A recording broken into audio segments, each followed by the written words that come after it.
Kapag nakakuha ako muli ng impormasyon, sasabihan na lang kita pare. Nakipagkamay siya rito. Salamat pare. Nauna itong sumakay sa van nitong sasakyan bago tunguhin ni Rosel ang kotse niyang nakapark malapit sa tindahan ng mga bulaklak. Inilagay niya sa dashboard ang envelope na ibinigay ni Travis bago siya lumapit sa flower boutique. Good afternoon sir, ano pong bulaklak ang hanap nyo? Salubong na tanong sa isang sales lady. Nagkamot siya ng batok, wala naman siyang pagbibigyan ng bulaklak. Nating miss, tinalikuran niya ito, ngunit pagtalikod niya ay may nakabanggaan siyang babae. Oh my God, mura nito dahil napaupo ito sa lakas ng impact ng pagkabangga niya. Sorry miss, hindi ko sinasadya. Napatigil siya sa pagsasalita nang tumayo ito at hinarap siya. Shane? Bulalas niyang tanong, hindi ka kasi tumitingin sa dinaraanan mo. Galit na usal nito sa kanya. Naintindihan niya kung bakit galit ito sa kanya. Marahil dahil sa sinabi niya rito, ngunit iyon ang alam niyang dahilan. Tamang gawin, lumabas ito sa flower shop at sinundan naman niya ito ng palihim, pero nagulat siya nang makita na kasama nito ang may-ari ng bar na kapatid pala ni Avery.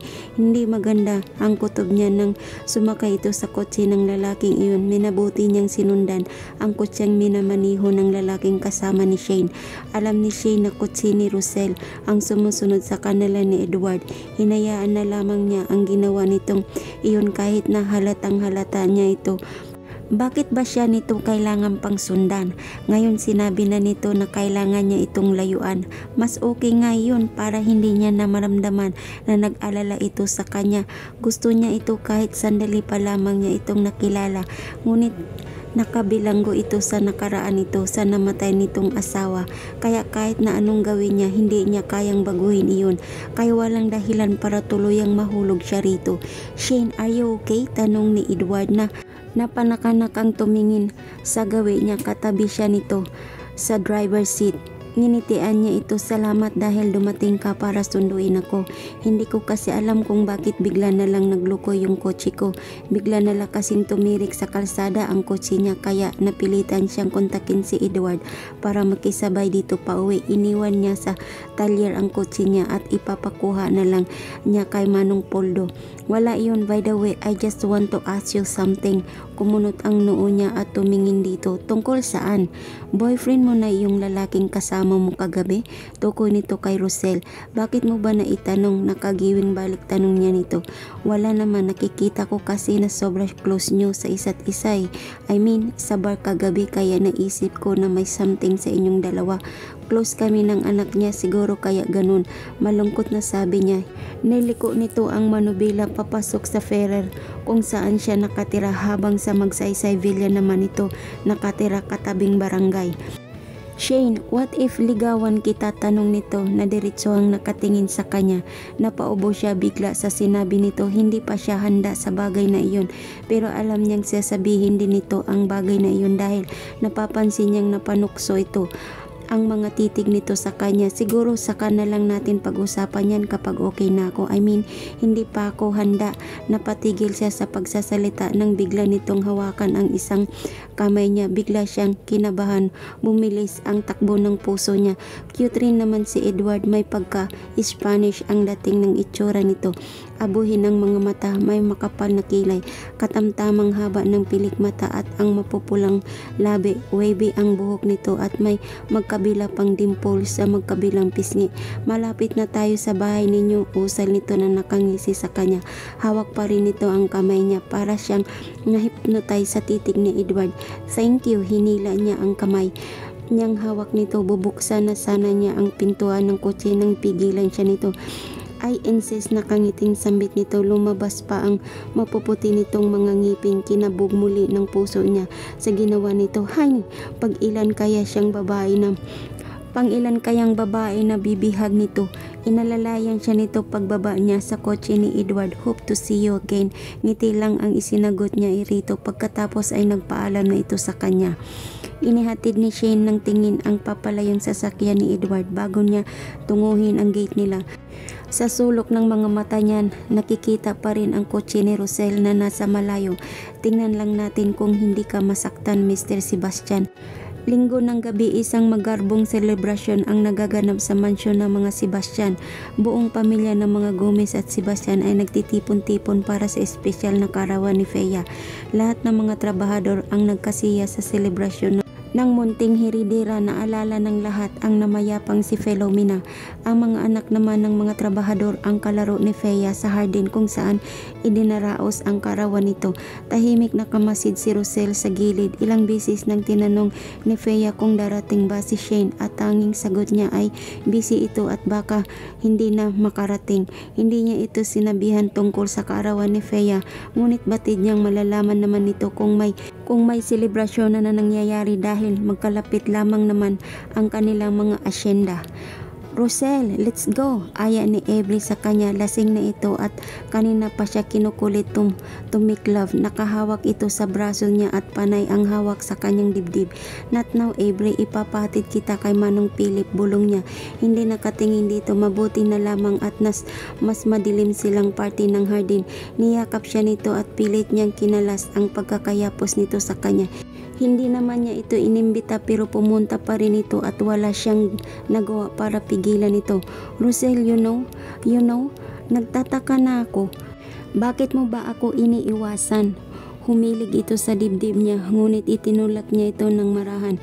Avery, please, wala ako sa mood para sagutin ng mga walang kwenta mong tanong. You came here without my permission. Maraing sambit niya na nagulat ito. Oh my God, inikutan siya nito ng mga mata. Hindi ba sapat na dahilan na mahal kita kaya ako nandito? Kagat labi nitong tanong, naluluha na ito sa harapan niya. I don't deserve that love. Bumuntong hininga si Rosel. Huwag mong pagpilitan ang sarili mo sa akin, Avery. Tinalikuran niya ito. Rosel, niyakap siya nito sa likuran niya. Kinalas niya ang mga kamay nito sa bewang niya at saka muling hinarap itong muli. Stay away from me. My God, malakas na mura nito. May ilang bisitang nakarinig sa pagsasabi nito ng ganun. Tumaibagang siyang tumingin dito. Ikinuyom niya na lamang ang kamay niya na ikinalaki ng mga mata ni Avery. Alam na alam nito kung paano siya magalit. Sumasabog na lang siyang bigla to the point na nakakasakit na siya physically. Pare, saway ni Travis na agad na lumapit nang makita siya nito.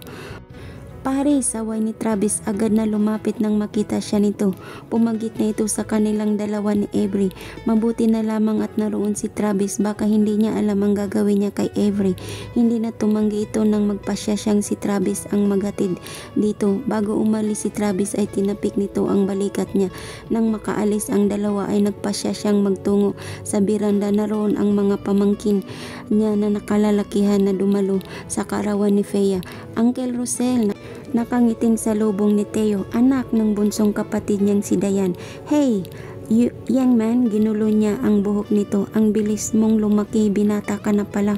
More than 4 years na nung huli tayong magkita. Inakbayan niya ito. Inakbayan niya ang kanyang 18 anyos na pamangkin. Hindi ka na kasi umuwi ng Maynila, Uncle Rosel. Tumango siya, wala namang bago sa atin. Mapolusyon pa rin at marumi ang hangin, hindi tulad dito na mapayapa at walang gulo. Sinabi mo pa ho, nakagiwing sabi nito. Inabutan siya nito ng isang boteng San Miguel beer, pero tumanggi siya. Wala siya sa mood na uminom ng alak ngayong gabi. Iniwan niya ang mga ito at bumaba siya para puntahan si Fea sa garden. Dahil tanaw niya sa ibaba ang pag-iyak nito dahil sa pagkakadapa. Mabilis niya itong nilapitan, ngunit natigilan siya dahil may isang babaeng pamilyar sa kanya ang bumuhat kay Fea. Ate, malapit na ngumiti ang anak niya pagkakita sa dalaga. Pinay nito ang luha ni Fea at hinaplos nito ang buhok ng anak niya. Sorry, I'm late. Here's my gift to you, little angel. Ang kaninang malungkot niyang puso ay sumigla nang makitang kaharap niya ang dalaga. Yay! Masiglang sigaw ni Fea. Binaba ni Shane ang anak niya. Masayang tinawag ni Fea ang mga kalaro nito para buksan ang regalo ng dalaga. Para rito. Hindi na ako magtatagal. Pumunta lang ako rito dahil sa bata. Malamig na sambit nito. Para siyang estatwa na hindi alam ang sasabihin sa dalaga. Wala sa sariling, tumango na lamang siya. Oh my God, bakit ba siya natatamimi kapag si Shane ang nasa harap niya? Samantala sa loob ng mansyon ni Rosel ay may diskusyon na nagaganap. Via, hindi magandang makipaglapit ang apo natin sa babaeng iyon. Hindi natin alam ang pakay niya. Mamaya bigla na lang niyang kunin si Fea. Alam naman natin na simula nang mamatay si Philomena, wala nang ibang iniisip si Rosel kundi ang sarili niya.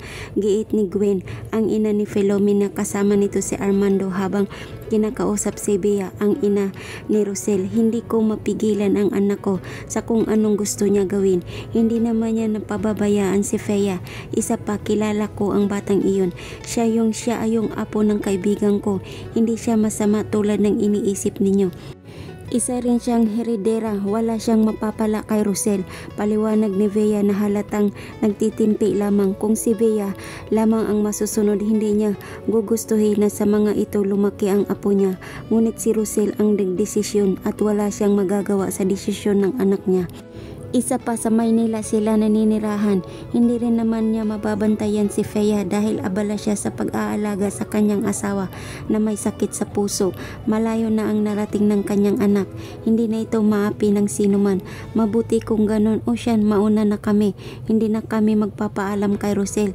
Mataray na sabi ni Gwen. Iniwan siya nito sa may sala. Tinitigan niya muli ang kanyang apo na masayang nakikipaglaro sa dalaga. Ang bilis ng panahon. Sana'y hilumin ng kasalukuyan ang mapait na nangyari na nagdaan. Bulong niya sa sarili habang nakatingin dito sa kusina. Philip, may hindi ka ba sinasabi sa akin? Tanong ni Lot sa asawa niya. Hindi siya mapakali nung isang araw pa dahil sa binatang nagpunta rito nung isang araw. Tungkol naman saan? Tanong ni Philip sa asawa niya habang ibinababa sa lababo ang lalagyan ng pagkain na walang laman. May nagpunta binata rito, Henry Quanson daw ang pangalan niya. Nagulat siya nung magpakilala ako bilang asawa mo. Ha? Baka sa muka ni Philip ang pagkabigla sa sinabi ni Lot. Pamangkin mo raw ang binatang iyon. Baka nagkamali lang ng pinuntahan. Isa pa, maraming manluloko sa panahong ito.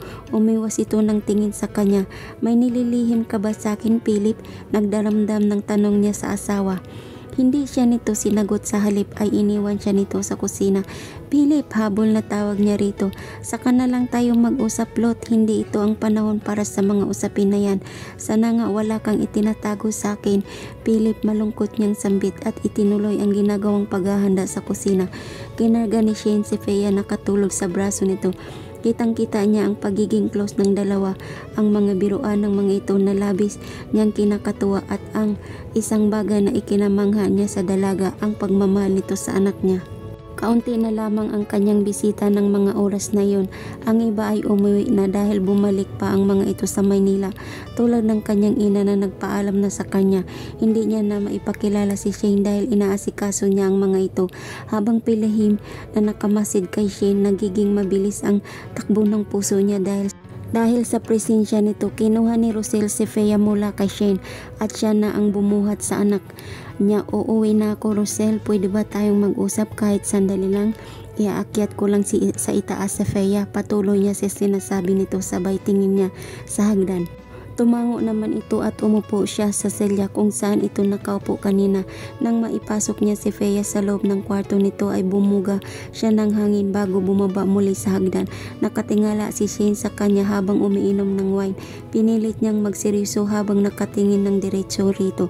Ano bang sasabihin mo, Mr. Sebastian? Formal na tanong nito sa kanya. Umupo siya sa katapat na silya nito. Bakit ka ba talaga nakikipaglapit kay Fea? I mean, ano ba talagang gusto mo? Ngumisi ito at kinagat ang ibabang labi at saka tumingin sa kanya. Iniisip mo ba na gusto kita?